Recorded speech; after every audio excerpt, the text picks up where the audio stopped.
ஓம் சாந்தி. 22/6/2025 காலை முரளி. அவ்யக்த Bapdada. Revise date 15/12/2005 Madhuban. முரளியின் தலைப்பு: இப்பொழுது ஸ்நேகம் மற்றும் உதவியின் விதிமுறையை மேடையில் கொண்டு வாருங்கள். ஒவ்வொருவருக்கும் குணம் மற்றும் சக்திகளின் பரிசை கொடுங்கள். அதாவது மேடையின் விதிமுறை அப்படின்னு ஒன்று இருக்கும் இல்லையா? பொதுவாக நம்ம ப்ரோக்ராம்ஸ் பண்ணோம் அப்படின்னா சேர்ஸ் எல்லாம் இப்படி போட்டிருக்கணும், அந்த சேருக்கு முன்னாடி டீப்பா இப்படி வச்சிருக்கணும், போடியம் இந்த இடத்துல இருக்கணும், பேனர் இங்கே இருக்கணும். அது மட்டும் இல்லை, அந்த ப்ரோக்ராம் ஆர்கனைஸ் பண்ணுறது கூட இன்வொகேஷன் சாங், கடவுள் வாழ்த்து முதல்ல இருக்கணும், அப்புறம் வெல்கம் அட்ரஸ் இருக்கு, இப்படி போகுது இல்லையா? இதெல்லாம் நீங்க செய்துட்டு தான் இருக்கீங்க. இப்போ புது விதிமுறையை நீங்க மேடையில கொண்டு வாங்க அப்படின்றார். அப்படின்னா ஸ்நேகம் மற்றும் உதவியின் விதிமுறையை மேடையில கொண்டு வாங்க. இப்போ மேடையில ப்ரோக்ராம் எல்லாம் முடிஞ்ச பின்னாடி எல்லாருக்கும் gift கொடுப்போம். இப்போ என்ன விதிமுறையை மேடையில கொண்டு வரணும் அப்படின்னா, ஒவ்வொருத்தருக்கும் குணம் மற்றும் சக்தியினுடைய பரிசை நீங்க கொடுக்கணும் அப்படின்றார். ஸ்தூல பரிசு கொடுக்குறீங்க, டோலி கொடுக்குறீங்க. இப்போ நீங்க ஒவ்வொருத்தருக்கும் ஒரு குணம் அல்லது ஒரு சக்தியினுடைய பரிசு கொடுங்க அப்படின்றார். அப்படின்னா அந்த ப்ரோக்ராமுக்கு வந்தவங்க எல்லாம் ஏதாவது ஒரு குணத்தினுடைய அனுபவம் செய்யணும்.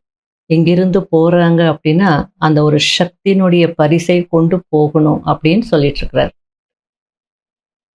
இன்று பரமாத்மா தந்தை தன்னுடைய நாலாபுறங்களிலும் உள்ள பரமாத்மா அன்பிற்கு அதிகாரியான குழந்தைகளை பார்த்து கொண்டிருக்கிறார்.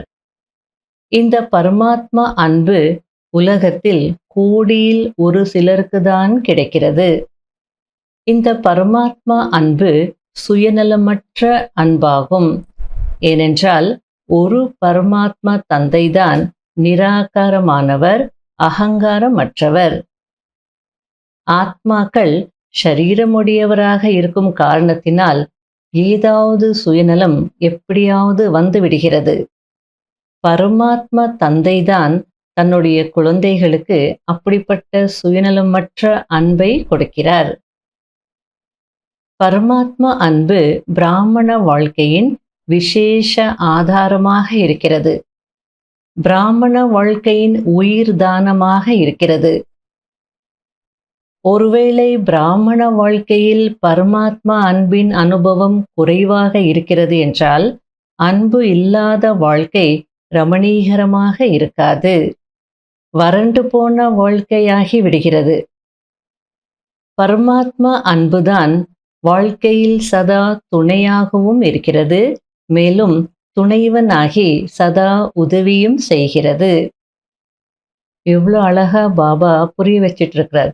பரமாத்மா அன்பு அப்படின்றது சாதாரண விஷயம் கிடையாது. பரமாத்மா அன்பு ஒன்றுதான் சுயநலமற்ற அன்பாக இருக்கிறது. மற்றபடி ஆத்மாக்கள் அப்படின்னா சரீரமுடையவர்களாக இருக்கிறதுனால எப்படியாவது எங்கேயாவது சுயநலம் கண்டிப்பா வந்துடும். ஆகையால பரமாத்மா அன்புதான் பிராமண வாழ்க்கைக்கு அஸ்திவாரமாக இருக்கு, உயிரானமாக இருக்கு, ஆதாரமாக இருக்கு அப்படின்றார். அந்த அன்பில் ஏதாவது குறை இருந்ததுன்னா பிராமண வாழ்க்கை ரமணீகமாக இருக்காது, ஒரு ட்ரைனஸ் இருக்கும், வறண்டு போன வாழ்க்கையாக இருக்கும் அப்படின்றார். ஆகையில பரமாத்மா அன்பு நம்ம கூடவே இருக்கு. அப்படின்னா அன்பு நம்ம எங்க உணர்றோம்? அன்பு எங்க இருக்கு? இதயத்துல இருக்கு, மனசுக்குள்ள இருக்கு, உள்ளத்துல இருக்கு. அப்ப நம்ம எங்க இருந்தா என்ன? உள்ளத்துல பாபா மீது நமக்கு அன்பு இருக்கு இல்லையா? ஆகையால பாபா உங்க கூடவே இருக்கு அந்த அன்பு. அதே நேரத்துல துணைவனாக இருந்து சதா உங்களுக்கு உதவி செய்துகிட்டே இருக்கு அப்படின்றார். எங்கே அன்பு இருக்கிறதோ, துணை இருக்கிறதோ, அங்கே அனைத்தும் மிகவும் சகஜமாக மற்றும் சரளமானதாக ஆகிவிடுகிறது. உழைப்பின் அனுபவம் இருக்காது. அப்படிப்பட்ட அனுபவம் இருக்கிறதல்லவா? பரமாத்மா அன்பிற்குரியவர்கள் எந்த ஒரு மனிதன் அல்லது சாதனங்களின் கவர்ச்சியில் வர முடியாது.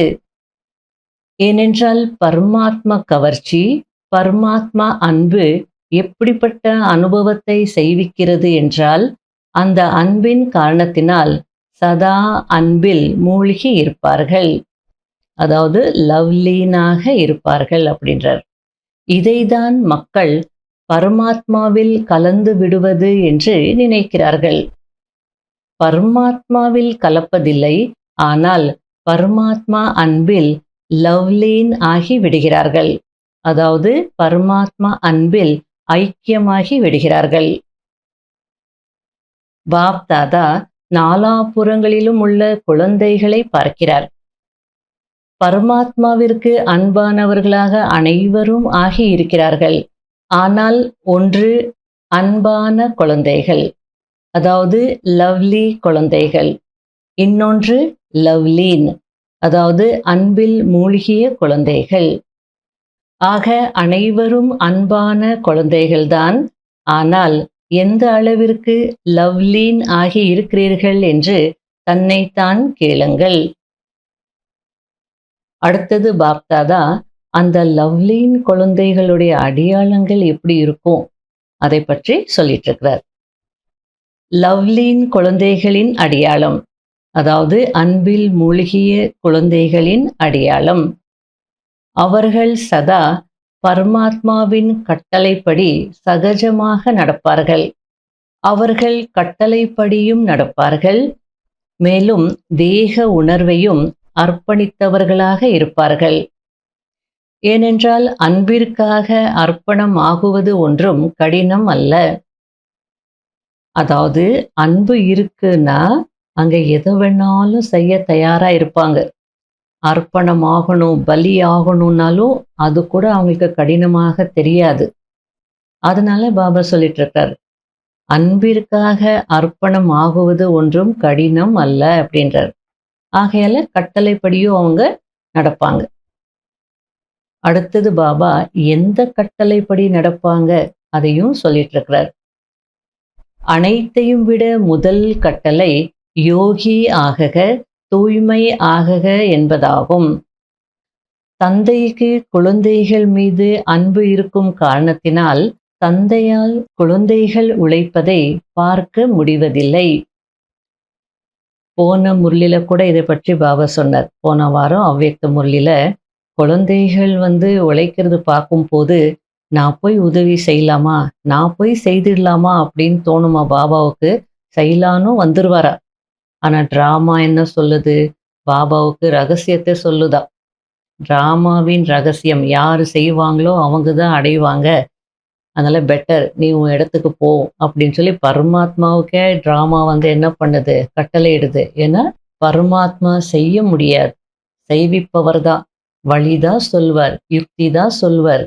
ஆகையில இந்த வாரம் கூட பாபா சொல்லிட்டு இருக்கார், நீங்க உழைக்கிறது என்னால பார்க்க முடியல, ஏன்னா உங்க மீது எனக்கு அன்பு இருக்குன்றார். அதனால்தான் சாக்கார் முரளில பாபா என்ன சொல்லியிருக்கார், நானும் டிராமாவுடைய பந்தனத்துல கட்டுப்பட்டு இருக்கிறேன் அப்படின்னு சொல்றாரு இல்லையா. நம்ம உழைக்கிறது ஏன் பாபாவால பார்க்க முடியல, அதுக்கும் ரீசன் சொல்றார்.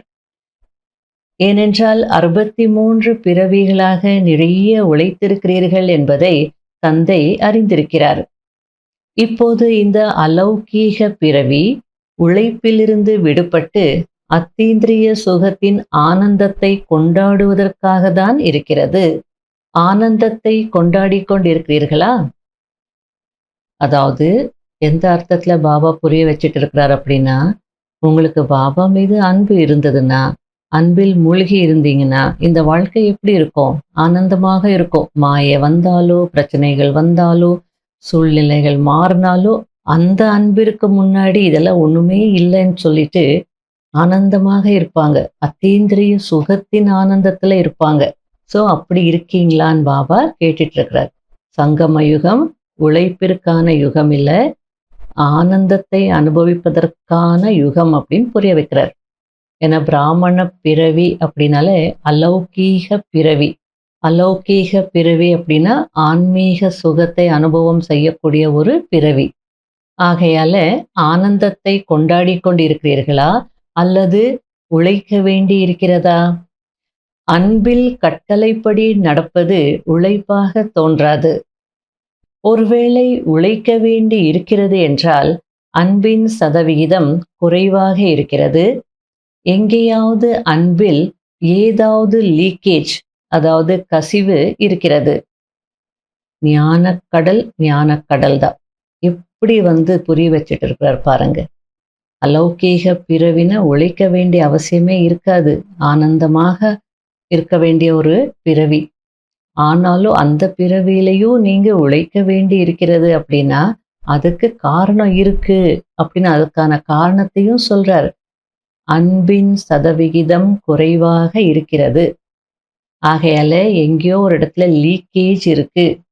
நீங்க பாபாவிடமிருந்த அத்தீந்திரிய சுகத்தை அனுபவம் செய்றீங்க, ஆனந்தத்தை அனுபவம் செய்றீங்க, இல்லைன்னு இல்லை. ஆனா எங்கேயோ லீக்கேஜ் இருக்கு, கசிவு இருக்கு. ஆகையால நீங்க அடைஞ்சதெல்லாம் உங்களுக்கே தெரியாமே வேஸ்டா போயிட்டு இருக்கு. அதனால உழைக்க வேண்டி இருக்குன்னு எவ்வளவு நல்லா புரிய வச்சிட்டு இருக்கிறார். லீக்கேஜ் இருக்குன்னு மட்டும் சொல்லலை, என்ன லீக்கேஜ் அப்படின்றது புரிய வைக்கிறார். அடுத்தது அதுதான் சொல்ல வர்றார். 2 விதங்களின் லீக்கேஜ், அதாவது கசிவு உழைக்க வைக்கிறது. ஒன்று பழைய உலகத்தின் கவர்ச்சி. உலகம் என்பதில் சம்பந்தம், பொருட்கள் என அனைத்தும் வந்துவிடுகிறது. இரண்டாவது பழைய சம்ஸ்காரத்தின் கவர்ச்சி. ஞானக்கடல் ஞான வார்த்தைகளை வச்சு எவ்வளோ அழகா புரிய வச்சிட்டு இருக்கிறார், விளையாடிட்டு இருக்கிறார். ஹிந்தியில சன்சார் அப்படின்னா உலகம், சம்ஸ்கார் அப்படின்னா சன்ஸ்காரம், சுபாவம், அதெல்லாமே. ஆக மொத்தம் 2 லீக்கேஜஸ் தான், நிறைய இல்லை. ஒன்று பழைய உலகத்தின் கவர்ச்சி அப்படின்றார். உலகம் அப்படின்னா அதுல எல்லாம் வந்துடுறது, சம்பந்தம், பொருட்கள், வசதிகள் எல்லாமே வந்துடுறது. இரண்டாவது பழைய சம்ஸ்காரத்தின் கவர்ச்சி. அப்போ பழைய உலகத்தின் கவர்ச்சி, பழைய சம்ஸ்காரத்தின் கவர்ச்சி, இதுதான் லீக்கேஜ். இந்த பழைய உலகம் மற்றும் பழைய சம்ஸ்காரம் தன் பக்கம் கவர்ந்து இழுத்து விடுகிறது என்றால் பரமாத்மா அன்பில் சதவிகிதம் விடுகிறது. இப்போ புரிஞ்சதா? அதாவது ஏன் உழைக்க வேண்டி இருக்கு, ஏன் அன்பில பர்சன்டேஜ் வந்துடுறது, ஏன் லீக்கேஜ் ஆகுது அப்படின்னு தெரிஞ்சுக்கிட்டீங்களா அப்படின்னு சொல்ற மாதிரி இருக்கு. அப்ப அடுத்தது என்ன செய்யணும்? எனவே இந்த 2 கசிவுகளில் விடுபட்டு இருக்கிறேனா என்று சோதனை செய்யுங்கள். அவர் சொல்ல வேண்டியதை சொல்லிட்டு இப்ப நாம செய்ய வேண்டியதை புரிய வச்சிட்டு இருக்கிறார். ஆத்மாக்களாகிய உங்களுடைய அனாதி சம்ஸ்காரம் மற்றும் ஆதி சம்ஸ்காரம் என்னவாக இருந்தது? மேலும் இப்பொழுது இந்த இறுதி பிராமண வாழ்க்கையின் சம்ஸ்காரம் என்னவாக இருக்கிறது என்பதை நினைத்து பாருங்கள். அனாதியிலும் ஆதியிலும் மற்றும் இறுதியிலும் கூட உயர்ந்த சம்ஸ்காரம் இருக்கிறது. இந்த பழைய சம்ஸ்காரமானது மத்திய காலத்தினுடையது. அனாதியினுடையதும் இல்லை, ஆதியினுடையதும் இல்லை, இறுதியினுடையதும் இல்லை. புரிஞ்சதா? அனாதி சம்ஸ்காரம் உயர்ந்த சம்ஸ்காரம். ஆதியில கூட உங்க சம்ஸ்காரம் எப்படி இருந்தது? உயர்ந்ததாக இருந்தது. இப்போ கடைசியில பிராமண வாழ்க்கையிலேயும் உங்க சம்ஸ்காரம் எப்படி இருக்கு? எவ்வளவு உயர்ந்ததாக இருக்கு. அப்போ இந்த பழைய சம்ஸ்காரம் எப்போ வந்தது? அது மத்திய காலத்தினுடையதுன்னு அழகா புரிய வைக்கிறார். அனாதியினுடையதும் இல்லை, ஆதியினுடையதும் இல்லை, இறுதியினுடையதும் இல்லை. ஆனால் அனைவருடைய லட்சியம் என்ன? எந்த குழந்தையிடம் கேட்டாலும் தந்தைக்கு சமமாகுவதுதான் லட்சியம் என்று ஒரே பதிலை தான் கொடுக்கிறார்கள். இதுதானே? அப்படி என்றால் கை உயர்த்துங்கள். தந்தைக்கு சமமாகுவதுதான் லட்சியம் அப்படின்னா கை உயர்த்துங்க அப்படின்றார். இந்த லட்சியம் தானே பக்காவா? அல்லது இடையிடையே மாறிவிடுகிறதா? ஆக தந்தை மற்றும் தாதா இருவருடைய சமமான சம்ஸ்காரம் என்னவாக இருக்கிறது என்று தந்தை குழந்தைகளிடம் கேட்கிறார். அதாவது பாப் தாதான்னு சொல்றோம் இல்லையா? பிரம்மா பாபா தந்தைக்கு சமமாயிட்டார், பாப் சமான் நிலையில இருக்கிறார் அப்படின்னு சொல்றோம் இல்லையா? எந்த சம்ஸ்காரத்துல அவர் பாபாவுக்கு சமமாக இருக்கிறார் அப்படின்னு பாபா கேட்டுட்டு இருக்கிறார். பிரம்மா பாபா முயற்சி செய்து பாப் சமானாக மாறி இருக்கிறார். அப்போ அவர் செய்த முயற்சி என்ன? எந்த சம்ஸ்காரம் அவங்கள பாபாவுக்கு சமமாக ஆக்கியது? பிரம்மா தந்தை சதா ஒவ்வொரு ஆத்மாவிற்காகவும் பரந்த மனம் உடையவராக இருந்திருக்கிறார். ஒவ்வொரு ஆத்மாவிற்காகவும் சிநேகம் மற்றும் மரியாதை கொடுக்கும் சொரூபத்தில் உதவி செய்பவராக இருந்திருக்கிறார். அதுபோல் நீங்களும் உங்களை ஒவ்வொரு ஆத்மாவிற்காகவும் உதவி செய்பவராக இருக்கிறோம் என்று அனுபவம் செய்கிறீர்களா? அதாவது எந்த ஒரு விஷயத்துல பிரம்மா தந்தை சிவத்தந்தைக்கு சமமாக ஆனார் அப்படின்றது புரிய வச்சார். இப்ப சிவபாபா யாரு? கல்யாணக்காரி, நன்மை செய்பவர்.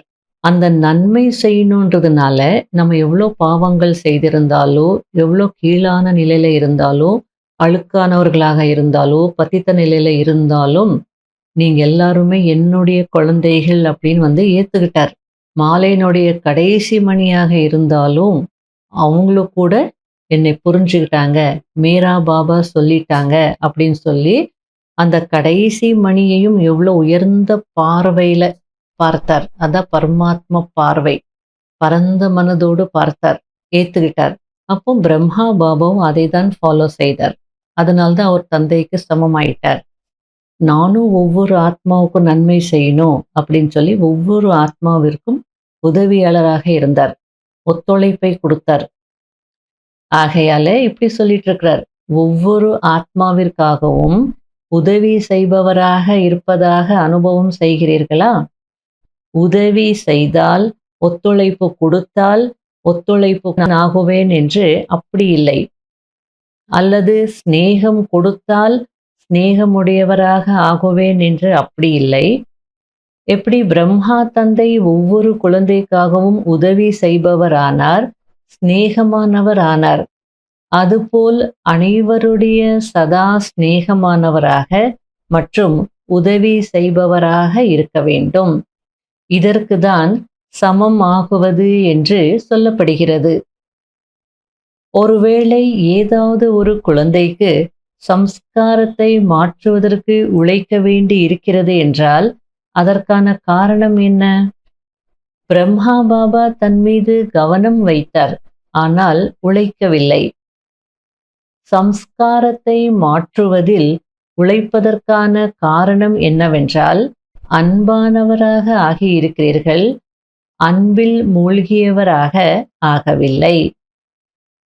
பாப் தாதாவோ ஒவ்வொரு குழந்தையையும் அன்பான குழந்தை என்று நினைக்கிறார், அறிந்தும் இருக்கிறார். அதாவது ஒவ்வொருவரின் ஜாதகத்தை அறிந்திருக்கிறார். இருந்தாலும் என்ன சொல்வார்? அன்பானவர்களாக இருக்கிறார்கள் அப்படின்னு தானே சொல்ல முடியும்ன்றார். எனக்கு எல்லாம் தெரியும், உங்க ஜாதகமே என் கையில தான் இருக்கு, இருந்தாலும் என்னுடைய குழந்தைகள் இல்லையா, அன்பானவர்கள் அப்படின்னு தான் நான் சொல்ல முடியும்ன்றார். பாப் தாதா ஒவ்வொரு குழந்தைக்கும் ஒரே படிப்பு, ஒரே பாலனை, ஒரே வரதானத்தை தான் சதா கொடுக்கிறார். இது கடைசி நம்பர் குழந்தை என்று தெரிந்திருந்தாலும் கூட பாப் தாதா எந்த குழந்தையின் அவகுணத்தையும் பலவீனத்தையும் சங்கல்பத்தில் கூட வைப்பதில்லை. செல்லமானவர், தேடி கண்டெடுக்கப்பட்டவர், இனிமையிலும் இனிமையானவர் என்ற இதே பார்வை மற்றும் உள்ளுணர்வோடு பார்க்கிறார். ஏனென்றால் இது போன்ற உள்ளுணர்வு மற்றும் உயர்ந்த பார்வையினால் பலவீனமானவர் மகாவீர் ஆகிவிடுவார் என்பதை பாப் தாதா அறிந்திருக்கிறார். அதுபோல் தன்னுடைய உயர்ந்த உள்ளுணர்வு மற்றும் சுபபாவனை, சுப விருப்பத்தின் மூலம் யார் ஒருவரையும் உங்களால் மாற்ற முடியும். அதாவது பாபாவுக்கு சமமாகுவதுதான் எங்களுடைய லட்சியம் சொல்றீங்களே, அப்போ பாபா போல நீங்களும் இருங்க. இவங்க இப்படிப்பட்டவங்க, அவங்க அப்படிப்பட்டவங்க, இவங்க இது செய்கிறாங்க, அவங்க அதை செய்கிறாங்கன்ற பார்வையில பார்க்காதீங்க. பாபா எப்படி பார்க்குறாரோ, எந்த பார்வையில பார்க்குறாரோ அதே பார்வையில நீங்களும் பாருங்க. எனக்கு எல்லாம் தெரியும், யார் எவ்வளோ நியமப்படி நடக்கிறாங்க, யாருக்கு எவ்வளோ அன்பு இருக்கு, யார் எவ்வளோ அர்ப்பணம் ஆயிருக்காங்க, எல்லாம் எனக்கு தெரியும். ஒரு கடைசி குழந்தையாக இருந்தா கூட, அந்த குழந்தை முன்னாடி வரும்போது, செல்லமான குழந்தை, கண்டெடுக்கப்பட்ட குழந்தை, இனிமையிலும் இனிமையான குழந்தை என்ற பார்வையில தான் நான் பார்க்குறேன்றார். அவங்களுடைய பலவீனத்தையோ, அவகுணத்தையோ சங்கல்பத்துல கூட நான் வைக்க மாட்டேன். ஏன்னா எனக்கு தெரியும். இந்த பார்வையில பார்த்துட்டே இருந்தேன் அப்படின்னா, பலவீனமானவர் கூட மகாவீராக ஆயிடுவாங்கன்னு தெரியும். அதுபோல பாபாவுக்கு சமமாக ஆகக்கூடியவர்கள் நீங்க. உங்களுடைய உயர்ந்த உள்ளுணர்வு மற்றும் சுபபாவனை, சுப விருப்பின் மூலம் யாரை வேண்டுமானாலும் நீங்க மாற்ற முடியும்னு சொல்லிட்டு இருக்கிறார். இயற்கையையும் கூட மாற்றி காட்டுவோம் என்று நீங்கள் சவால் விட்டிருக்கிறீர்கள் என்றால், ஆத்மாக்களை மாற்ற முடியாதா என்ன?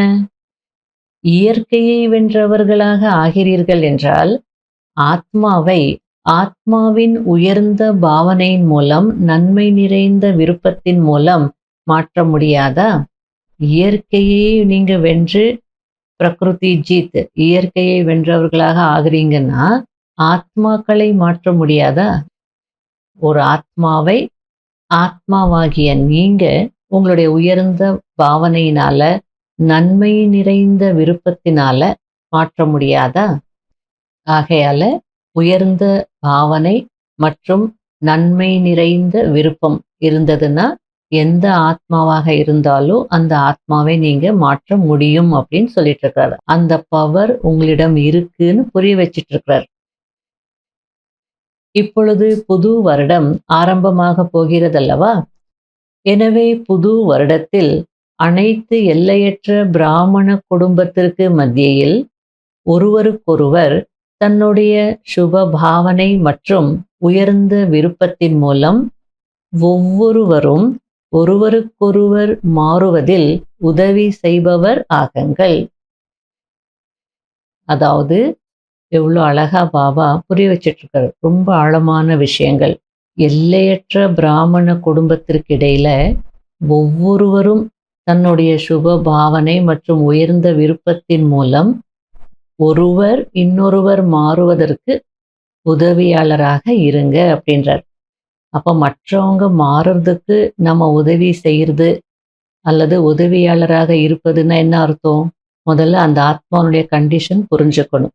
இவங்களுக்கு எவ்வளோ புரியுது, இந்த ஆத்மாவுடைய தன்மை என்ன? சில பேர் சொன்ன உடனே புரிஞ்சுப்பாங்க, சில பேர் ஒரு 10 முறை சொன்னாதான் புரிஞ்சுப்பாங்க, சில பேர் பட்டாதான் புரிஞ்சுப்பாங்க. இந்த மாதிரி நிறைய கேட்டகரியில கொண்டு வரலாம். ஆகல எந்த ஆத்மாவுக்கு எப்படி சொன்னா அவங்க புரிஞ்சுப்பாங்க, மாறுவாங்க அப்படின்னு தெரிஞ்சுக்கிட்டு நம்ம ஒத்துழைப்பு கொடுக்கணும் அல்லது உதவியாளரா இருக்கணும். சுப பாவனை, சுப விருப்பங்கள் கொடுக்கணும். சில நேரத்துல சில கம்ப்ளைண்ட்ஸ் வரும். இவங்க இப்படி செய்றாங்க, அப்படி செய்றாங்க. அப்ப நான் சொல்வேன், அந்த ஆத்மா அந்த அளவிற்கு செய்திருக்கு அப்படின்னா அதுவே அதிசயம். அவங்க கெப்பாசிட்டி அவ்வளோ. போக போக அவங்க புரிஞ்சுப்பாங்க, மாறுவாங்க. புரிய வைக்கணும்னு நீங்க நினைங்கன்னு சொல்றேன். ஏன்னா டீம்ல இருக்கும்போது அந்த பிரச்சனைகள் எல்லாமே வருது. ஆகையால இன்னொரு ஆத்மா மாறணும்னா சில நேரத்துல டைம் கொடுக்கணும், ஸ்பேஸ் கொடுக்கணும் அப்படின்னு சொல்லுவாங்க. அவங்க ரியலைஸ் பண்றதுக்கு டைம் ஆகும். சில நேரத்துல நாம அட்ஜஸ்ட் பண்ணிட்டு போக வேண்டியதாக இருக்கும். அவங்க எப்போ மாறுவாங்களோ மாறுவாங்க. நாம இவங்க இப்படிதான், ஆகையில நம்ம நிறைய எக்ஸ்பெக்ட் பண்ணக்கூடாது அப்படின்னு சொல்லிட்டு நம்மளை மாத்திக்கிட்டு போகணும். அவங்கள புரிஞ்சுக்கிட்டு நம்ம நடக்கணும். இவங்க கிட்ட இருந்து இந்த சேவையை நம்ம வாங்கணும்னா நாம எந்த மாதிரி பேசணும், எந்த தன்மை நமக்கு இருக்கணும்னு தெரிஞ்சுக்கிட்டு நம்ம அந்த ஆத்மாக்கிட்ட டீல் பண்ணணும். இதுக்கு தான் பாபா உதவி செய்யறது, ஒத்துழைப்பு கொடுக்கறது அப்படின்னு சொல்லிட்டு இருக்கிறார். அதாவது இது இன்னும் புரிய வைக்கணும்னா, ஒரு கிளாஸ் ரூம்ல பிரில்லியன்ட் ஸ்டூடெண்ட்ஸ் இருப்பாங்க. 100% வாங்குறவங்களும் இருப்பாங்க, 80, 70 வாங்குறவங்களும் இருப்பாங்க, ஆவரேஜ் 50, 60 வாங்குறவங்களும் இருப்பாங்க, ஜஸ்ட் பாஸ் ஆகக்கூடியவங்களும் இருப்பாங்க. அப்போ அந்த பிரில்லியன்ட் ஸ்டூடெண்ட்ஸ் அப்படின்னா அவங்க பாடத்தை உடனே கற்பூர புத்தி உடனே கிரகிப்பாங்க. அதுவே ஜஸ்ட் பாஸ் ஆகக்கூடியவங்க அதுக்கு எவ்வளோ கஷ்டப்பட்டு புரிஞ்சுப்பாங்க. அதனால்தான் பாபா எப்பவுமே வரிசை கிரமம் இருக்கு அப்படின்னு சொல்றாரு. அதை புரிஞ்சுக்கிட்டு நாம எப்படி நடக்கணுமோ அப்படிதான் நடக்கணும். யாருக்கு எப்படி புரிய வைக்கணுமோ அப்படிதான் புரிய வைக்கணும். அந்த புரிய வைக்கிறதுல நமக்கு சுப பாவனையும் சுப விருப்பமும் இருக்கணும், நன்மைக்கான ஆட்டிடியூட் இருக்கணும். அப்போதான் அவங்களும் மாறுவாங்க. இவர் பலவீனமாக இருக்கிறார். இவருடைய சம்ஸ்காரத்தில் இந்த பலவீனம் இருக்கிறது என்பதை அறிந்திருக்கிறீர்கள். ஆனால் நீங்கள் சிநேகம் மற்றும் ஒத்துழைப்பின் சக்தி மூலம் உதவியாளர் ஆகுங்கள். அவங்க வீக்னஸ் என்னன்னு உங்களுக்கு தெரியும். அதை தெரிஞ்சுக்கிட்டு அதுக்கேற்ற ஒரு ஒத்துழைப்பு கொடுங்க அப்படின்றார். ஒருவருக்கொருவர் ஒத்துழைப்பின் கரத்தை நீட்டுங்கள். இந்த ஒத்துழைப்பின் கரம் கொடுப்பது எப்படிப்பட்ட காட்சியாக இருக்கும் என்றால், கரத்தோடு அன்பின் கரம் கொடுக்கும் போது, உதவியின் கரங்களை கொடுக்கும் போது, அது பார்ப்பதற்கு மாலை போன்று ஆகிவிடும். படிப்பினை கொடுக்காதீர்கள், அன்பு நிறைந்த ஒத்துழைப்பு கொடுங்கள். விடுபட்டவராக ஆகாதீர்கள், ஒதுங்கி விடாதீர்கள், துணை அளிப்பவர் ஆகுங்கள். இவங்க மாறவே மாட்டாங்க, நமக்கு என்ன வம்பு, நாம டிட்டாச் ஆயிடலாம், விடுபட்டுடலாம் அப்படியும் செய்யாதீங்க. நமக்கு வம்பு வேண்டாம் அப்படின்னு ஒதுங்கியும் இருக்காதீங்க, துணை கொடுப்பவர் ஆகுங்க அப்படின்றார். ஏனென்றால் உங்களுடைய நினைவு சின்னமே வெற்றி மாலை ஆகும். அப்போதானே நீங்க அந்த வெற்றி அடைந்தவர்களின் மாலையில வர முடியும். ஒவ்வொரு மணியும் தயாரா இருக்கு. ஒரு மணி இன்னொரு மணியினுடைய அருகில் வரணும்னா கை கொடுக்கணும், ஒத்துழைப்பு கொடுக்கணும். ஒவ்வொரு மணியும் மணியோடு இணைந்து உதவியாளராக இருப்பதினால்தான் மாலையின் சித்திரம் உருவாகி இருக்கிறது. அதாவது உலகத்துல கூட டீம் பில்டிங் அப்படின்னு சொல்லுவாங்க. ஒரு குழுவுல நம்ம எப்படி இருக்கணும், அந்த குழு ஸ்ட்ராங்கா இருந்து நம்ம எல்லா காரியங்கள் செய்து வெற்றி அடையணும்னா அந்த குழு மெம்பர்ஸ் கிட்ட நம்ம எப்படி இருக்கணும் அப்படின்றத சொல்லி கொடுக்குறாங்க. அதாவது ஒவ்வொருத்தருக்குள்ளேயும் குறைகள் பலவீனங்கள் இருக்கதான் செய்யும், வேற்றுமை இருக்கதான் செய்யும். ஆனாலும் காமன் ஃபேக்டர் அப்படின்னு எல்லாருக்குள்ள இருக்கு இல்லையா, அதை பார்க்கணும் அப்படின்னு சொல்லி கொடுப்பாங்க. ஸோ அப்போ இந்த இடத்துல நானும் பாபா குழந்தை, என்னை பாபா செலக்ட் பண்ணியிருக்கிறார். அவங்களும் யாரு, பிகே தானே, அவங்களையும் பாபா செலக்ட் பண்ணியிருக்கிறார். நானும் கோடியில் சிலர், அவங்களும் கோடியில் சிலர். நானும் பரமாத்மா அன்பிற்கு அதிகாரியான ஆத்மா, அவங்களும் பரமாத்மா அன்பிற்கு அதிகாரியான ஆத்மா. நானும் ஸ்ரீமத் படி நடக்கிறேன், அவங்களும் ஸ்ரீமத் படி நடந்துட்டு இருக்காங்க. வரிசை கிரமம் இருக்கலாம், பட் இருந்தாலும் அந்த சிமிலாரிட்டிஸ் இருக்கு இல்லையா, அதை பார்க்கும் போது ஒரு குழுவில் நம்ம உதவி செய்ய முடியும், ஒருத்தர் இன்னொருத்தருக்கு உதவி செய்ய முடியும், ஒத்துழைப்பு கொடுக்க முடியும். இப்படி நீங்க உதவி கரத்தை நீட்டி கையோடு கை சேர்ந்து ஒரு குழுவில் வெற்றி அடைஞ்சதுனால உங்களுடைய ஞாபகார்த்தம் வெற்றி மாலை இருக்கிறது இல்லையா அப்படின்றார். புது வருடத்தில் என்ன செய்ய வேண்டும் என்று அனைவரும் பாப்தாதாவிடம் கேட்கிறீர்கள். செய்தி கொடுப்பதற்கான காரியத்தையோ நிறைய செய்து விட்டீர்கள், செய்து கொண்டும் இருக்கிறீர்கள், செய்து கொண்டே இருப்பீர்கள். இப்பொழுது தூதுவர்களாகிய நீங்கள் உதவி மற்றும் சிநேகத்தின் விதிமுறையை மேடையில் கொண்டு வாருங்கள். மகாதானி ஆகுங்கள், தன்னுடைய குணங்களினால் உதவி செய்பவர் ஆகுங்கள், மேலும் ஆக்குங்கள். அதுபோல் உங்களுடைய குணங்களினால், அதாவது அது உண்மையிலும் பரமாத்மாவின் குணங்கள்தான். ஆனால் எந்த குணத்தை நீங்கள் தனக்குள் கொண்டிருக்கிறீர்களோ அந்த குணத்தின் சக்தியினால் அவர்களுடைய பலவீனத்தை நீக்குங்கள். அதாவது மகாதானி ஆகிறது அப்படின்னா உங்களுடைய குணத்தினால மற்றவங்களுக்கு உதவி செய்வது. அப்படின்னா உங்களுடைய குணத்தின் சக்தியினால மற்றவங்களுடைய பலவீனத்தை நீக்குவது. இதை செய்ய முடியுமா? செய்ய முடியுமா அல்லது கடினமாக இருக்கிறதா? டீச்சர் சொல்லுங்கள், செய்ய முடியுமா? செய்ய முடியுமா அல்லது செய்தே ஆக வேண்டுமா? செய்தே ஆக வேண்டும். எந்த பலவீனமும் இருக்கக்கூடாது. ஏனென்றால் கோடியில் ஒருவர் அல்லவா, அவர் கடைசி மணியாக கூட இருக்கட்டும், ஆனால் அவர் கோடியில் ஒருவர் அல்லவா. உங்களுடைய டைட்டிலை மாஸ்டர் சர்வசக்திவான் என்பதாகும். ஆக சர்வசக்திவானின் கடமை என்ன? சக்தியின் கொடுக்கல் வாங்கல் செய்வது. தந்தையின் மூலம் கிடைத்திருக்கும் குணங்களை தங்களுக்குள் கொடுக்கல் வாங்கல் செய்யுங்கள். இந்த ஒத்துழைப்பின் பரிசை, அதாவது உதவியின் பரிசை ஒருவருக்கொருவர் கொடுத்துக் கொள்ளுங்கள். புது வருடத்தில் ஒருவருக்கொருவர் பரிசு கொடுக்கிறார்கள் அல்லவா? இந்த வருடத்தில் ஒருவருக்கொருவர் குணங்களின் பரிசு கொடுங்கள். ஒருவேளை நன்மை நிறைந்த பாவனை வைத்தீர்கள் என்றால், எப்படி சொற்பொழிவு செய்து வார்த்தைகள் மூலம் செய்தி கொடுக்கிறீர்களோ, அதுபோல் தன்னுடைய நன்மை நிறைந்த பாவனையின் மூலம், நன்மை நிறைந்த உள்ளுணர்வின் மூலம், நன்மை நிறைந்த வாயுமண்டலத்தின் மூலம் இந்த குணங்களின் பரிசை கொடுங்கள், சக்திகளின் பரிசை கொடுங்கள். பலவீனமானவருக்கு ஒத்துழைப்பு கொடுப்பது என்பது உரிய நேரத்துல பரிசு கொடுப்பதாகும். அதாவது பரிசு கொடுப்பது அப்படின்னா என்னன்றது இன்னும் டீட்டெயிலா புரிய வச்சிட்டு இருக்கிறார். பரிசு கொடுங்க அப்படின்னா ரொம்ப குழப்பிக்க வேண்டாம். யாராவது ஒரு பலவீன ஆத்மா இருக்காங்கன்னா அவங்களுக்கு உரிய நேரத்துல ஒத்துழைப்பு கொடுப்பது தான் பரிசு கொடுப்பது அப்படின்னு சொல்லிட்டு இருக்கிறார். சிலர் ஏதாவது நடக்கக்கூடாது நடந்துடுச்சுன்னா ரொம்ப டவுன் ஆயிடுவாங்க, மூட் ஆஃப் ஆயிடுவாங்க, ரொம்ப தாழ்வு மனப்பான்மையில போயிடுவாங்க. அப்போ அவங்களுக்கு உங்களுடைய வார்த்தையில உதவி செய்யணும். அதற்கு உங்களுடைய மனதிற்குள்ள நன்மைக்கான உள்ளுணர்வு இருக்கணும். இந்த ஆத்மாவை எப்படியாவது காப்பாற்றணும் அப்படின்னு நினைச்சிட்டு நீங்க நல்ல ஞானத்தை புரிய வைக்கணும். உங்களுடைய அனுபவத்தினுடைய அடிப்படையில அந்த ஆத்மாவிற்கு இதெல்லாம் இப்படிதான் இருக்கும், நம்ம இப்படி நினைக்கணும், இப்படி செய்யணும், இது ஒண்ணுமே இல்லை அப்படின்னு தட்டி கொடுத்து அவங்கள உயர்த்தணும். சில பேருக்கு தாழ்வு உணர்வு மட்டும் இல்லை, குற்ற உணர்வே இருக்கும். ஒரு சின்ன தவறு தான் செய்திருப்பாங்க, ரொம்ப பெரிய தவறு ஒன்றும் இல்லை. பெரிய பெரிய தவறுகள் செய்தவங்க ரியலைஸே பண்ணாம இருப்பாங்க, அது வேற விஷயம். சிலர்லாம் ஒரு சின்ன தவறு செய்த கூட ஐயோ இப்படி நான் செய்துட்டேனே அப்படின்னு அந்த குற்ற உணர்வுல இருப்பாங்க. அப்ப அதுல இருந்து அவங்கள வெளியே கொண்டு வரணும்னா எவ்வளவு முயற்சி நம்ம செய்யணும்.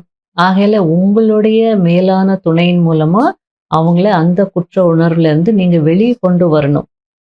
சில நேரத்துல சிலர் சொல்லுவாங்க, அந்த நேரத்துல நான் ஏன் பேசுனேனே தெரியல, அந்த நேரத்துல அந்த ஒரு வார்த்தை நான் பேசாம இருந்திருந்தால் இதெல்லாம் நடந்திருக்காது, என்னாலதான் எல்லாம் ஆயிடுச்சு அப்படின்னு நினைப்பாங்க. அப்பெல்லாம் நீங்க அவங்களுக்கு ரொம்ப ஆறுதல் கொடுக்கணும். உணர்ந்துட்டாங்க இல்லையா? அதனால அவங்க பலவீனத்தை சொல்லக்கூடாது. ஏன் இப்படி செய்த, ஏன் இப்படி பேசின, உனக்கு அறிவில்லையா அப்படிலாம் சொல்லாம சரி தெரியாம செய்துட்டேன், இனிமே கவனமா இரு, மன்னிப்ப கேட்டுக்கோ, தேங்க்ஸ் சொல்லு, இப்படி அவங்களுக்கு உதவி செய்யணும். அதுக்குதான் பாபா உரிய நேரத்துல உதவி செய்தோன்னா அதுதான் பரிசு கொடுப்பது அப்படின்னு சொல்றார். உற்சாகம் குறைவாக இருந்ததுன்னா அவங்கள ஊக்குவிக்கணும், உற்சாகப்படுத்தணும். ஆகையால பாபா என்ன சொல்லிட்டு இருக்காரு அப்படின்னா, கீழே விழுந்தவர்களை தள்ளி விடாதீர்கள், தூக்கி விடுங்கள், மேலே உயர்த்துங்கள். இவர் இப்படி அவர் அப்படி என்பது கூடாது. ஸோ அதுக்கு பதிலா என்ன எப்படி நினைக்கணும்? இவர் பிரபுவின் அன்பிற்கு பாத்திரமானவர், கோடியில் சிலராக இருக்கும் ஆத்மா, விசேஷ ஆத்மா, வெற்றியாளராக ஆகக்கூடிய ஆத்மா. இந்த பார்வையில் பாருங்கள். உங்க பார்வையில பார்க்காதீங்க, இவங்க இப்படி அவங்க அப்படின்னு. பரமாத்மா பார்வையில பாருங்கன்னு சொல்லி கொடுத்துட்டு இருக்கிறார். இவர் பரமாத்மா அன்பிற்கு பாத்திரமான ஆத்மா, கோடியில் ஒருவராக இருக்கக்கூடிய ஆத்மா, விசேஷ ஆத்மா, வெற்றியாளராக ஆகக்கூடிய ஆத்மா. இந்த பார்வையில பாருங்க. இப்பொழுது உள்ளுணர்வை, பார்வையை, வாயு மண்டலத்தை மாற்றுங்கள். ஏதாவது புதுமை செய்ய வேண்டும் அல்லவா?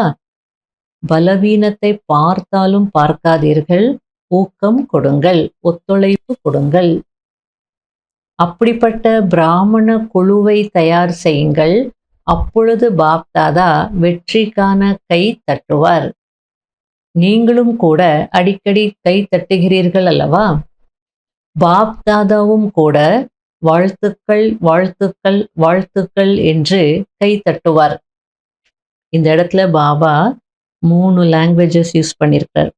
முபாரக், பதாயி, கிரீட்டிங்ஸ் அப்படின்றார். எல்லாத்துக்கும் அர்த்தம் வாழ்த்துக்கள் தான். முபாரக் அப்படின்னா அது உருதுல வாழ்த்துக்கள். பதாயினா ஹிந்தில வாழ்த்துக்கள். கிரீட்டிங்ஸ் அப்படின்னா இங்கிலீஷ்ல வாழ்த்துக்கள். ஆகையால பாப்தாதா வாழ்த்துக்கள், வாழ்த்துக்கள், வாழ்த்துக்கள் என்று கை தட்டுவார் அப்படின்னு சொல்றார். நீங்களும் கூடவே கை தட்டுவீர்கள் அல்லவா? இப்பொழுது கை தட்டினீர்கள், நல்லது செய்தீர்கள். ஆனால் உலகம் உங்கள் முன்னால் கைதட்ட வேண்டும்.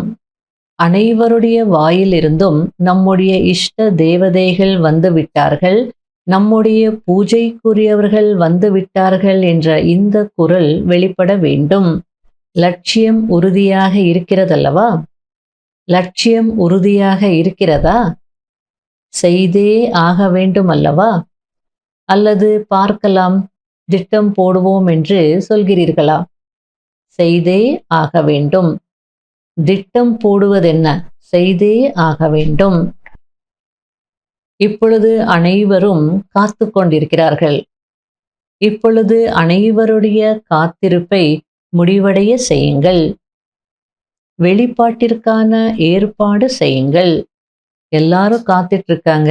அவங்களுடைய காத்திருப்பை முடிக்கணும்னா நீங்க வெளிப்படணும். பாபாவும் வெளிப்படணும். அந்த வெளிப்பாட்டிற்கான ஏற்பாடு செய்யுங்க அப்படின்றார். பாருங்கள், இயற்கை கூட இப்பொழுது எவ்வளவு தொந்தரவு அடைந்து கொண்டிருக்கிறது. இயற்கையையும் அமைதியாக்குங்கள். நீங்கள் வெளிப்பட்டு விட்டீர்கள் என்றால் உலக அமைதி தானாகவே வந்துவிடும். நல்லது. தற்சமயத்தில் உலகத்தில் 2 விஷயங்கள் நடக்கிறது.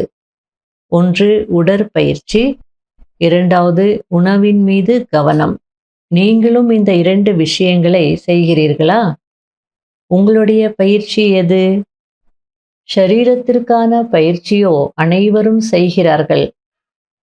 ஆனால் மனதிற்கான பயிற்சி, அதாவது இப்பொழுது பிராமணன், பிராமணனிலிருந்து ஃபரிஷ்தா மற்றும் ஃபரிஷ்தாவிலிருந்து தேவதை என்பதாகும்.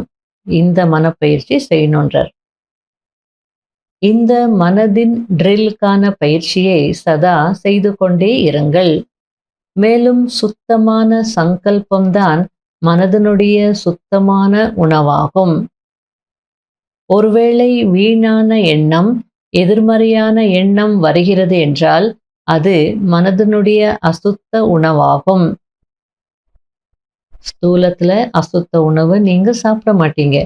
ஆனால் நெகட்டிவ் எண்ணம் வந்தது, வேஸ்ட் தாட் வந்ததுனால அது நீங்க உங்க மனதிற்கு அசுத்த உணவு கொடுத்துட்டு இருக்கீங்கன்னு அர்த்தம். எனவே மனதில் சதா சுத்தமான சங்கல்பம் இருக்க வேண்டும். 2ம் செய்ய வருகிறதல்லவா? எக்ஸசைஸும் டயட்டு 2மே ஃபாலோ பண்ணணும். அப்போ ஆரோக்கியமாக இருப்பீங்க. ஸ்பிரிச்சுவல் ஹெல்த் இருக்கும். எவ்வளவு நேரம் விரும்புகிறீர்களோ அவ்வளவு நேரம் சுத்த சங்கல்பத்தின் ஸ்வரூபம் ஆகிவிடுங்கள். நல்லது. நாலாபுறங்களிலும் உள்ள பரமாத்மா அன்பிற்கு அதிகாரியான விசேஷ ஆத்மாக்களுக்கு, சதா ஒருவருக்கொருவர் உதவியாளராக ஆகக்கூடிய தந்தையினுடைய ஸ்நேகி மற்றும் சகியோகி ஆத்மாக்களுக்கு, அதாவது தந்தையினுடைய ஸ்நேகம் நிறைந்த மற்றும் உதவியாளராக இருக்கக்கூடிய ஆத்மாக்களுக்கு, சதா வெற்றியாளர், மேலும் வெற்றி கொடியை உலகத்தில் பறக்கவிட வேண்டும் என்ற இந்த லட்சியத்தை நடைமுறையில் கொண்டு வரக்கூடிய வெற்றியாளர் குழந்தைகளுக்கு, சதா பழைய உலகம் மற்றும் சம்ஸ்காரத்தின் கவர்ச்சியிலிருந்து விடுபட்டு இருக்கக்கூடிய தந்தைக்கு சமமான குழந்தைகளுக்கு, திலாராம் தந்தையின் உள்ளத்திலிருந்து அன்பு நினைவுகள் மற்றும் நமஸ்காரம். தாதிஜி அவர்களுடன் மிகவும் நல்ல பாகத்தை நடித்து கொண்டிருக்கிறீர்கள். உங்களை பார்த்து அனைவருக்கும் பரிஷ்தா வாழ்க்கையின் நினைவு வருகிறது. அதாவது விடுபட்ட மற்றும் அன்பான நிலையில் இருக்கிறீர்கள். அடுத்தது குஜராத்தில் உள்ள முக்கியமான 13 சகோதரிகளுடன் நல்ல நல்ல மகாவீர் ஆவீர்கள். மகாவீரர்களின் வேலை வெற்றியாளர் ஆகி வெற்றியாளர் ஆக்குவதாகும். அனைவரும் நன்றாகவே சேவை செய்து கொண்டிருக்கிறீர்கள் மற்றும் எதிர்காலத்திலும் சேவை நடந்து கொண்டே இருக்கும். பாப்தாதா குழந்தைகளின் ஊக்கம் உற்சாகத்தை பார்த்து மகிழ்ச்சி அடைகிறார். நன்றாக குஜராத்தில் பரப்பிக் கொண்டிருக்கிறீர்கள், இன்னும் எதிர்காலத்திலும் பரப்பிக் கொண்டிருப்பீர்கள். பாப்தாதாவிற்கு அனைத்து குழந்தைகளும் நம்பிக்கையின் தீபங்களாக தெரிந்து கொண்டிருக்கிறீர்கள். நன்றாக இருக்கிறது, குழுவும் நன்றாக இருக்கிறது. ஒவ்வொருவரிடமும் விசேஷ தன்மை இருக்கிறது. நல்லது. மகிழ்ச்சியாக இருப்பவர்கள், மேலும் மகிழ்ச்சியை பகிர்ந்து கொடுக்கக்கூடியவர்கள். சர்லா தீதி கேட்டுக்கொண்டிருக்கிறார், தாதி மாலையில் யாரை வைத்திருக்கிறார் என்று. அதாவது இப்போ சர்லா தீதி இல்லை, அவங்க தான் குஜராத்துக்கு ஜோன் இன்சார்ஜா இருந்தாங்க. அவங்க பாப்தாதா கிட்ட கேட்டுட்டு இருக்காங்க, பாப்தாதா தாதி மாலையில யாரை வச்சிருக்காங்க அப்படின்னு. அதுக்கு பாப்தாதா, நீங்கள் என்ன நினைக்கிறீர்கள்? நாம் கண்டிப்பாக இருப்போம் என்று அப்படி நினைக்கிறீர்களா? கொஞ்சம் ஒருவருக்கொருவர் ஒத்துழைப்பு கொடுத்தால் இன்னும் என்னவெல்லாம் மீதம் இருக்கிறதோ அது முடிவடைந்து விடும். அனைவரும் தந்தைக்கு சமமாக கூடியவர்கள்தான். அதுக்கு சர்லாதாதி கேட்குறாங்க, என்ன புதுமை செய்வது? அதற்கு பாப்தாதா, சொன்னோம் அல்லவா, ஒவ்வொரு சென்டரும் குறைந்ததிலும் குறைந்தது ஒரு வாரிசை தயார் செய்ய வேண்டும். இந்த வருடம் அவரை அழைத்து வர வேண்டும். 21 வாரிசுகளை அழைத்து வர வேண்டும். இதை ஆரம்பம் செய்யுங்கள், முதல் நம்பரில் வாருங்கள். அனைவரும் சரி என்று சொன்னார்கள். வாரிஸ் குழந்தைகளின் தகுதியை பற்றி அறிவீர்கள் அல்லவா? அதாவது வாரிஸ் குழந்தைகளுடைய குவாலிஃபிகேஷன்ஸ், அவங்களுடைய தகுதியெல்லாம் எப்படி இருக்குன்னு உங்களுக்கு தெரியும் தானே அப்படின்றார். அனைவரையும் பாபாவினுடையவர்களாக தான் ஆக்குவீர்கள் அல்லவா, தன்னுடையவர்களாக ஆக்குவதில்லை அல்லவா? நல்லது. ஓம் சாந்தி. வரதானம். மனதின் மௌனத்தினால் சேவையின் புது கண்டுபிடிப்பை உருவாக்கக்கூடிய சித்தி ஸ்வரூபம் ஆகுங்கள்.